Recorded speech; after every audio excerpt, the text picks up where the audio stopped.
একটা মানুষের সবথেকে খারাপ দিক হচ্ছে তার রাগ। রাগের কারণে মানুষ মানুষকে হারায়, রাগের কারণে মানুষ মানুষকে খুন করে, আবার সেই রাগের কারণে ধ্বংস হয়। তাই যত পারবেন রাগকে নিয়ন্ত্রণ করবেন। মানুষ চাইলেই নিজেকে শান্ত করে ফেলতে পারে, পুরোটাই তার নিজের ওপর নির্ভর করে। মানুষই মানুষের ঔষধ, কেউ সুখ দেবে আবার কেউ দুঃখ দেবে। আসসালামু আলাইকুম। যে যেখান থেকে বসে আমার এই চ্যানেলটি দেখছেন, আশা করছি সকলে ভালো আছেন। আলহামদুলিল্লাহ, আমিও ভালো আছি। বেশ অনেক দিন পর আপনাদের মাঝে এসেছি। ভেবেছিলাম ইউটিউবিংটা ছেড়ে দেব, নানান কারণ, নানান প্রবলেমের কারণে। তো ভাবলাম যেহেতু এসেই পড়েছি, তো ধৈর্য ধরে দেখি কি হয়। হয়তোবা কোনো একদিন এর গন্তব্যে পৌঁছে যাব ইনশাল্লাহ। আর যদি আপনারা আমার সাথে থাকেন তাহলে তো কথাই নেই। তাও আবার সবশেষে কিছুটা ভেবে চিন্তা করেছি, এখানে কিছু আমার প্রিয় মানুষ আছে যারা কিনা আমাকে ভালোবেসে ফেলেছে, সেই সাথে আমিও তাদেরকে ভালোবেসে ফেলেছি। তো সব মিলিয়ে আর পারলাম না, ফিরে আসলাম সে আপনাদের মাঝে। অনেক গরমের পর যখন কিছুটা ঠান্ডা পড়েছে, তখন এর মাঝে বেশ কাজ কিন্তু শেষ করে ফেলেছি। তো আজও তেমনই কিছু কাজ করেছিলাম, তাই সকালের নাস্তাটা আর হাতে বানালাম না। রামিমকে যখন আপনাদের ভাইয়া দিতে গিয়েছিল, তখন বলেছি আসার সময় নাস্তা নিয়ে এসো, আর বাকি যা আছে তা দিয়ে সকালে নাস্তাটা সেরে ফেলবো। আপনারা অনেকে আমাকে কোশ্চেন করেন যে আপু, আপনাকে দেখে মনে হয় আপনি খুব হ্যাপি, খুব সুখে আছেন। আসলে তা না, সবার জীবনে সুখ দুঃখ সব মিলিয়ে আছে। সেটা হচ্ছে সম্পূর্ণ নিজের ওপর। আপনি যেমন আছেন ওই সিচুয়েশনটাকে আপনি এইভাবে হ্যান্ডেল করবেন যে এটাই আমার জন্য সুখ। আর যদি দুঃখে থাকেন, সেই সময়টাকেও আপনি ঠিক ওইভাবে হ্যান্ডেল করবেন যে এটাও আমার জন্য সুখ। কারণ আল্লাহ আপনাকে ততটুকুই দিয়েছেন যতটুকু আপনি তার কাছ থেকে প্রাপ্য, বা তার কাছ থেকে আপনি যতটুকু পাবেন। যত কিছুই হয়ে যাক না কেন, সেটা কিন্তু আপনার জন্য বরাদ্দই থাকবে। সেটা কিন্তু অন্য কাউকে দেওয়া হবে না। হয়তো না আজ, না হয় কাল, কোনো না কোনো একদিন আপনিও হবেন ইনশাল্লাহ সুখী একজন মানুষ। আর আমি যেটা করি, একসময় আমি যখন সংসারে খুব কষ্ট করেছিলাম, তখনও কিন্তু আমি সেই সময়টাকে মনে করতাম যে সবার থেকে সুখে আমি আছি, এবং সবার কাছে ওইভাবেই উপস্থাপন করতাম।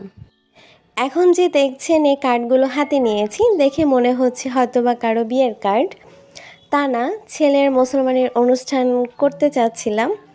তো সেই জন্যই একটু ছোটোখাটো আয়োজন করার একটা প্ল্যান করেছি। কারণ ছেলে যখন বড় হবে, ও কি ওর পছন্দ মতো বিয়ে করবে নাকি আমাদের পছন্দ মতো বিয়ে করবে, এবং এ পর্যন্ত আমরা বেঁচে থাকবো কি না তাও একটা সন্দেহ আছে। তো সব চিন্তা ভাবনা করে একটা ডিসিশন নিয়ে ফেলেছি। ছেলের যেহেতু মুসলমানের অনুষ্ঠান করার ইচ্ছে আছে, কিছু এতিম আল্লাহর রাস্তায় খাওয়াবো, আর আত্মীয় স্বজন যারা আছে, প্রিয়জন, সবাইকে নিয়ে একটু আনন্দ করব। আর এ উপলক্ষে একটা শাড়িও কিনেছি, আর সাথে একটা পার্স। যেহেতু অনেক বড় করেই প্রোগ্রামটা করছি একটা পার্টি সেন্টারে, তো এর জন্য ছোটোখাটো আয়োজন তো অবশ্যই করতে হয়। আর এখন যেহেতু হালকা কালারগুলো বেশি চলে, তো সেজন্য হালকা কালারের মধ্যেই একটা শাড়ি নিয়েছি পরার জন্য। বেশ কিছুদিন খুব ঠান্ডা ছিল, এরই মধ্যে এখন কিন্তু কিছুটা গরম পড়েছে।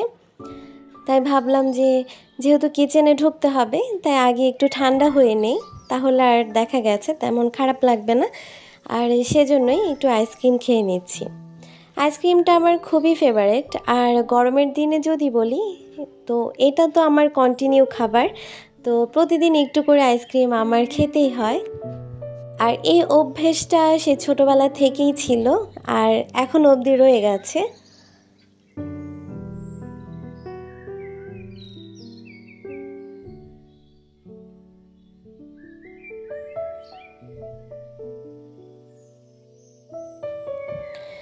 রান্নাঘরে ঢুকেছি বেশ কিছুক্ষণ আগেই, মোটামুটি রান্না অর্ধেক প্রায় কমপ্লিট।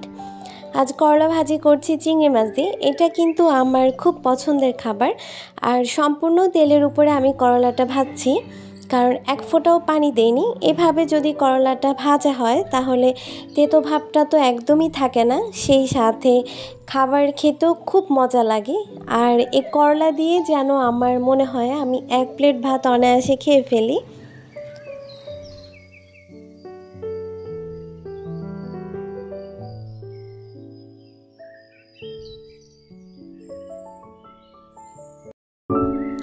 বেশ কিছুদিন আগে আমার কিছু আপু আমাকে কোশ্চেন করেছিলেন এই সার্ভিং ডিশটা আমি কোথায় কোথায় ব্যবহার করতে পারি। এই ডিশটা আমি রান্না শেষে যেহেতু আমি এসব সার্ভিং ডিশে আমার খাবারটা ঢেলে নিই, তো পরে তো অবশ্যই গরম করতে হয়।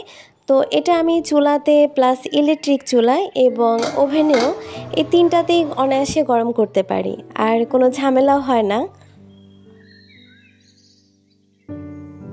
আবার দেখা গেছে আমি যেহেতু বাসি খাবার খেতে পছন্দ করি না বা ফ্রিজেও রাখি না, তো খাবারটা যখন রান্না করি নাড়া দেওয়ার পর খাবারটা গরম করতে হয়, তো আমি এসব ইয়েতে রেখে দেই। এতে করে দেখা যায় খাবার খাওয়ার সময় আলাদা করে আবার সার্ভিং ডিশে সার্ভ করতে হয় না। এদিকে আজ অফ ক্যামেরায় কই মাছ রান্না করেছি, আর মুরগিটা আমার আগেই ছিল।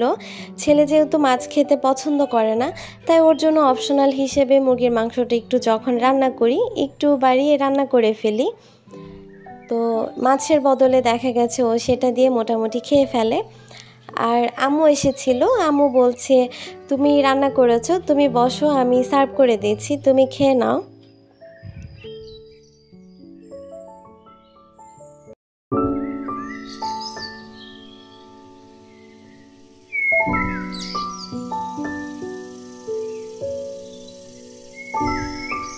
এরই মাঝে আমার শরীরটা ভালো খারাপ সব মিলিয়ে চলতেছে, তবে যেমন আছি আল্লাহর কাছে লাখ লাখ শুক্রিয়া। হয়তো এই জার্নিটা খুব কঠিন সবার জন্য, তবু আলহামদুলিল্লাহ আল্লাহ যা করেন তা ভালোর জন্য করেন। বিকেলবেলা সবার জন্য একটু নুডলস রান্না করে নিয়েছি ঝটপট। আমার কাছে মনে হয় কাউকে যদি নাস্তা দিতে হয় এটাই ঝটপট একটা নাস্তা, আর তাই সেজন্য নুডলসটা রান্না করছি। দেখা গেছে রাত হতে হতে পেটটা কিছুক্ষণ ভরা থাকবে। আর বিকেলের দিকে আমার কাকি এসেছিল, সাথে কাকির বোন, তো সাথে ছোটোখাটো কিছু নাস্তার আয়োজন করেছি। আর আজ সকলের কাছ থেকে বিদায় নিয়ে নিয়েছি। আল্লাহ হাফেজ, আসসালামু আলাইকুম।